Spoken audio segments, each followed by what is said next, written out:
हम भारतीय न्यूज, आपकी सोच से भी तेज खबर। राजनीति के आंगन से जुर्म की दुनिया तक, ग्रामीण इलाकों से शहर की गलियों तक, प्रदेश की हर छोटी बड़ी खबर से करेंगे आपको रूबरू। नमस्कार, आप देख रहे हैं हम भारतीय न्यूज। इस वक्त की सबसे खास खबर। ये प्रत्यक्ष रूप से आप देख सकते हैं कि सुप्रीम कोर्ट के सामने ये सभी आज जो एडवोकेट खड़े हुए हैं वो सिर्फ अपना ये प्रोटेस्ट दर्शाने के लिए खड़े हुए हैं कि ये जो लड़ाई है वो दूर तक जाएगी और सुप्रीम कोर्ट सुप्रीम नहीं है। आप ये मानिए, पंकज मित्तल साहब, जस्टिस पंकज मित्तल साहब अपनी जजमेंट में कहते हैं, पीछे देखिए एक मिनट, पीछे देखिए ना, ये तो सुप्रीम कोर्ट है। यहाँ जब ये हालत है तो पूरे देश का आप अंदाजा लगा सकते हैं। इससे बड़ा सफल आंदोलन 2018 में 2 अप्रैल को ही हुआ था। CA/NRC का जो आंदोलन था ना, वो भी मुझे लगता है इस आंदोलन के आगे छोटा पड़ जाएगा, ये मैं गारंटी दे रहा हूं। वकील यहाँ देखिए, हो जितने एडवोकेट से सुप्रीम कोर्ट के हाथ उठाओ, जितने एडवोकेट से आरक्षण समर्थक जिंदाबाद जिंदाबाद जिंदाबाद। ये जो प्रोटेस्ट जो है ये सुप्रीम कोर्ट के सामने इस वजह से है क्योंकि हम समर्थन करते हैं भारत बंद का। और दूसरी बात, आप पूछते हैं कि क्या decision, supreme court is not supreme in India, only parliament and the constitution of India is supreme and 7 जजेस of the high court can not encroach power of the parliament. दूसरी चीज, आप कहते हैं भारत बंद नहीं है। अगर आज हम यहाँ खड़े हैं तो अपनी सपोर्ट देने के लिए खड़े हुए हैं कि हम भी इस बंद के अंदर हैं और हम इसमें शामिल हैं। आप पूछते हैं कि सुप्रीम कोर्ट, क्या सुप्रीम कोर्ट, मैं आपको एक जजमेंट का एक पार्ट बताता हूँ। पंकज मित्तल साहब ने अपनी जजमेंट के पेज नंबर 40 पे ये कहा है कि वर्ना सिस्टम बहुत अच्छा सिस्टम है, जिसे मैं क्रिटिसाइज करता हूं क्योंकि जो जजेस हैं उनकी हमें पर्सनल ओपिनियन नहीं चाहिए, हमें उनकी कॉन्स्टिट्यूशनल ओपिनियन चाहिए।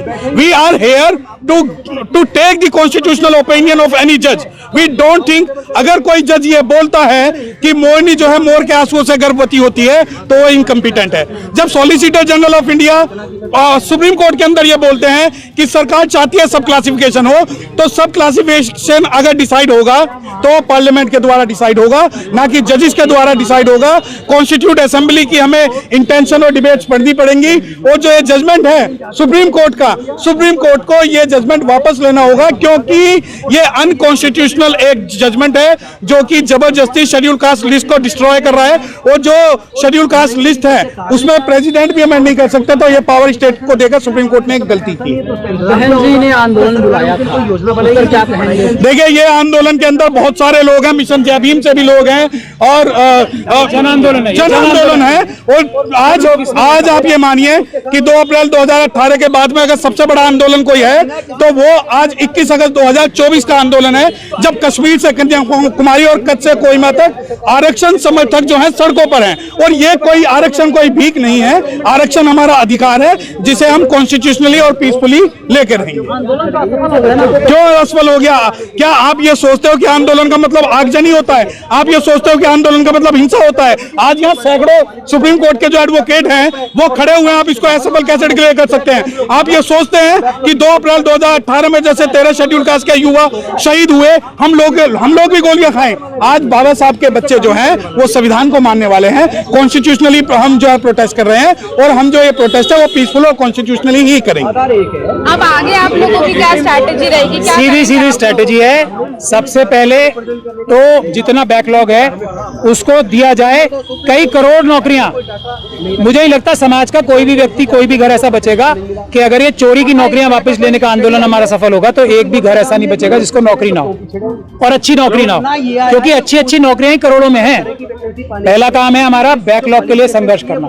दूसरा काम है हमारा SC/ST सब प्लान, जिसके माध्यम से हर एक परिवार को कम से कम 1 करोड़ मिल सकता है शेड्यूल कास्ट और शेड्यूल ट्राइब के, उसके लिए आंदोलन करना। ये 2 आंदोलन है। तीसरा काम है हमारा प्राइवेटाइजेशन जो हुआ है, ये भी तो हकमारी हुई है ना, ये भी तो चोरी हुई है हमारी सीटों की, तो उसके अंदर भी रिजर्वेशन कराने का और ऊपर से लेकर नीचे सब जगह रिजर्वेशन कराने का, ये 3 मुद्दे हमारे हैं। और चौथा मुद्दा हमारा ये है कि देश के जो वाल्मीकि समाज है उसमें कम से कम अगर सरकार और सुप्रीम कोर्ट के मान्यवर जजेस को, परम आदरणीय जजेस को इतनी चिंता हो रही है वाल्मीकि समाज की, तो कम से कम जो उनका जो आज वो मजबूर हैं उनको 1-1 लाख की नौकरी मिलनी चाहिए सफाई करने की, जो डॉक्टरों से भी ज्यादा इंपॉर्टेंट काम है।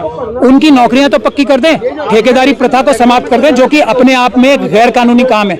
यदि ऐसा नहीं करते तो हम इसके लिए आंदोलनरत हैं, और जैसे ही ये होगा तो हम चौथी चीज, पांचवी चीज ये करने वाले हैं कि हमारे शेड्यूल कास्ट और शेड्यूल ट्राइब के जितने भी लोग हैं उनको हर एक को ग्रेजुएशन की पढ़ाई की जाए, भले ही उनकी कितनी भी उम्र हो, उनको 2-2 साल के ग्रेजुएशन का कोर्स में, चाहे वो लॉन्ग डिस्टेंस का हो या ऑफलाइन कोर्सेज हो, उसमें हर एक को ग्रेजुएट बनाया जाए अगले 2 साल में, ताकि जो करोड़ों नौकरियां आने वाली हैं उसमें जो कैंडिडेट कम पढ़ेंगे उनको कैंडिडेट भी मिल जाए। ये 4-5 मुद्दे हैं। तमाम मांगे तो सर हमने आपको सुन ली हैं, आप बोल भी रहे हैं, लेकिन इससे भारत बंद से क्या फायदा होगा? भारत बंद क्यों बुलाया गया है?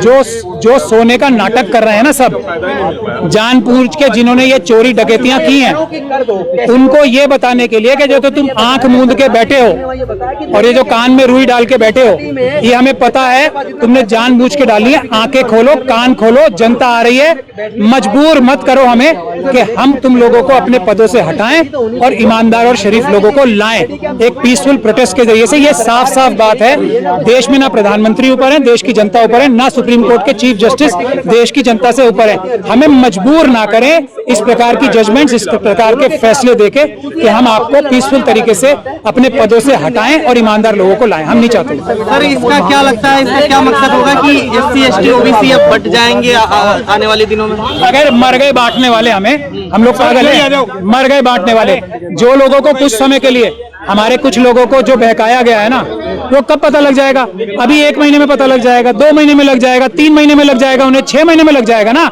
किसी को एक भी नौकरी नहीं मिली, बल्कि जो पुरानी नौकरियां थी वो भी छिन गई, उतनी परसेंटेज भी नहीं, तो तब वो हमारे साथ आ जाएंगे।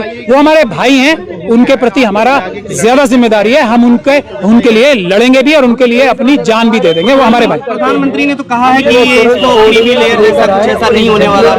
तो प्रधानमंत्री अगर क्रीमी लेयर का कॉन्सेप्ट खत्म करना चाहते हैं तो यही भी तो क्रीमी लेयर ही है। ये जजमेंट तो सारी क्रीमी लेयर की बात है ना, कि समाज का एक होमोजीनियस जो जजमेंट है, एक होमोजीनियस समाज है, उसमें से कुछ लोगों को आप बता रहे हो कि वो तो आगे निकल गए और बाकी पीछे निकल गए। और क्या क्रीमी लेयर होता है? प्रधानमंत्री जी सबको धोखा दे सकते हैं, अम्बेडकरवादियों को नहीं दे सकते। क्रीमी लेयर है तो ये सब कैटेगराइजेशन भी क्रीमी लेयर ही तो है। और क्या है? लेकिन इससे क्या लगता है, प्रधानमंत्री झूठ गए हैं?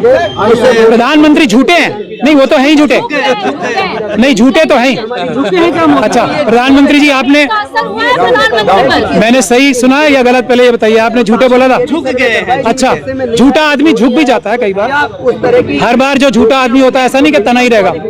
अब झूठे आदमियों के झुकने का टाइम आ गया है, तो प्रधानमंत्री अगर झूठे हैं तो ज्यादा जल्दी झुकेंगे, और अगर सच्चे होने का उनको कोई एक तरह से कोई उनके अंदर एबरेशन आएगी जो आज तक कभी नहीं आई सच बोलने की, तो तब भी झुकना पड़ेगा। आप आंदोलन कर रहे हैं, किसी भी ईमानदार चैनल पे चढ़ेगी। ये टेस्ट है जो हमारी खबर नहीं चला रहा, जो आज देश का सबसे बड़ा आंदोलन इस वक्त है। जो लोग चोर, बेईमान, डकैत और क्रिमिनल्स हैं, उन चैनल्स में नहीं चलेगा।